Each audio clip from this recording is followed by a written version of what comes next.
Assalamualaikum warahmatullahi wabarakatuh. Selamat datang di Cak Bin Channel. Kita akan membahas masalah pendidikan agama Islam dan budi pekerti kelas 8. Materi kita saat ini yaitu tentang iman kepada kitab-kitab Allah. Perkenalkan, nama saya Bintoro, SPDI, mengajar di SMP Negeri Magetan.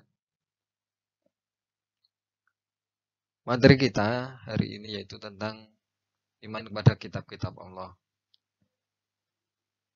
Kitab-kitab Allah di sini yang diturunkan itu ada 4. Yang pertama kitab Taurat, yang kedua Zabur, yang ketiga Injil, yang keempat Al-Quran. Dari kitab Taurat, Zabur, Injil, kita sebagai umat Islam harus mengetahui sejarahnya dan meyakini keberadaannya. Sedangkan kitab suci umat Islam yaitu Al-Quran, yaitu kita harus mengetahui sejarahnya, meyakini keberadaannya, dibaca, dipahami, dipedomi, dan dilaksanakan apa perintahnya. Dari kitab Taurat, Zabur, dan Injil, sikap mulia yaitu yang harus kita tunjukkan yaitu bisa mentoleransi dan menghargai pemeluk agama lain. Sikap mulia Al-Quran sama, yaitu kita dari ajaran Al-Quran itu tentang memahami atau bertoleransi dengan pemeluk agama lain. Selanjutnya yaitu pengertian iman kepada kitab-kitab Allah. Yang dimaksudkan iman kepada kitab-kitab Allah yaitu percaya dan yakin dengan sepenuh hati bahwa Allah Subhanahu wa Ta'ala telah menurunkan kitab-kitabnya kepada para rasulnya. Kitab-kitab Allah Subhanahu wa Ta'ala di sini ada 4. Yang pertama Taurat, yang kedua Zabur, yang ketiga Injil, yang keempat Al-Quran. Dalil tentang kitab-kitab Allah ditunjukkan di dalam Quran surat Al-Maidah ayat 16. A'udzu billahi minasyaitonir rajim. Bismillahirrahmanirrahim. Yahdi bihillahu manittaba'a ridwanahu subulas salami wa yukhrijum minadh dhulumati ilan nur bi'idnihi wa yahdihim ila siratim mustaqim. Dengan kitab itulah Allah memberi petunjuk kepada orang yang mau mengikuti keridhaannya ke jalan keselamatan. Dan dengan kitab itu pula Allah mengeluarkan orang itu dari gelap gulita kepada cahaya dengan izinnya dan menunjukkan ke jalan lurus. Pembahasan kitab-kitab Allah yang pertama yaitu Taurat.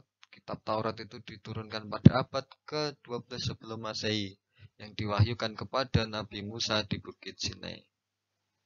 Nama Taurat berarti hukum atau syariat. Pada saat itu Nabi Musa diutus oleh Allah berdakwah kepada bangsa Bani Israel.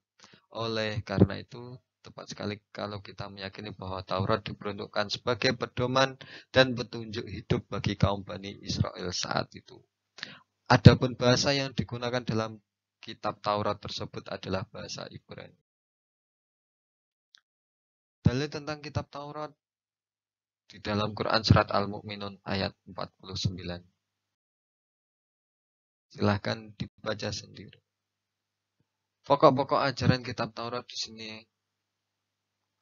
ada sekitar 10 ajaran pokok. Yang pertama, perintah untuk mengesahkan Allah, larangan menyembah patung berhala, larangan menyebut nama Allah dengan sia-sia, perintah menyucikan hari Sabtu, perintah menghormati kedua orang tua, larangan membunuh sesama manusia, larangan berbuat zina, larangan mengambil hak orang lain, larangan menjadi saksi palsu, larangan mencuri.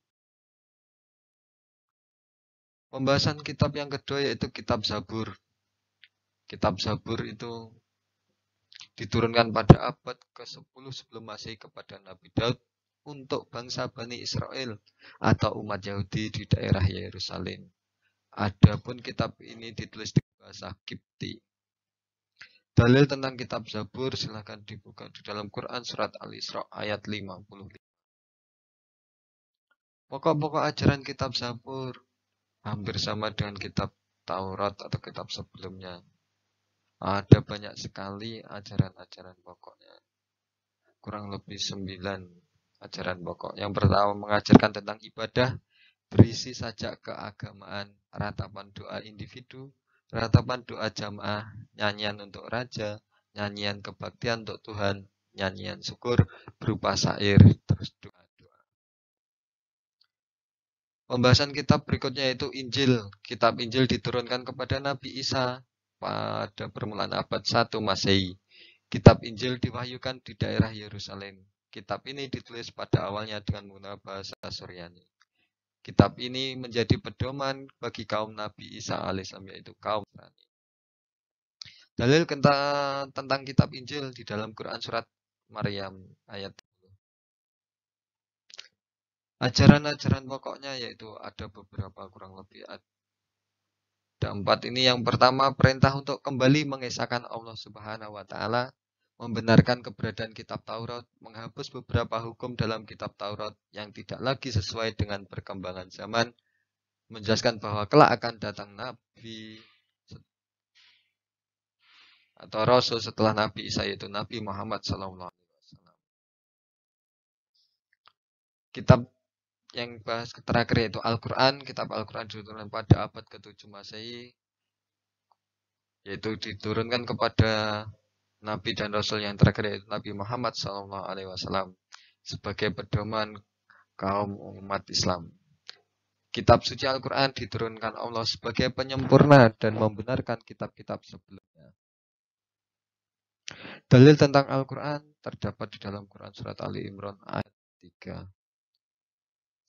Isi kandungan Al-Quran ada beberapa. Yang pertama yaitu tauhid, akhlak, budi pekerti, ibadah, dan muamalah, serta tarikh atau sejarah.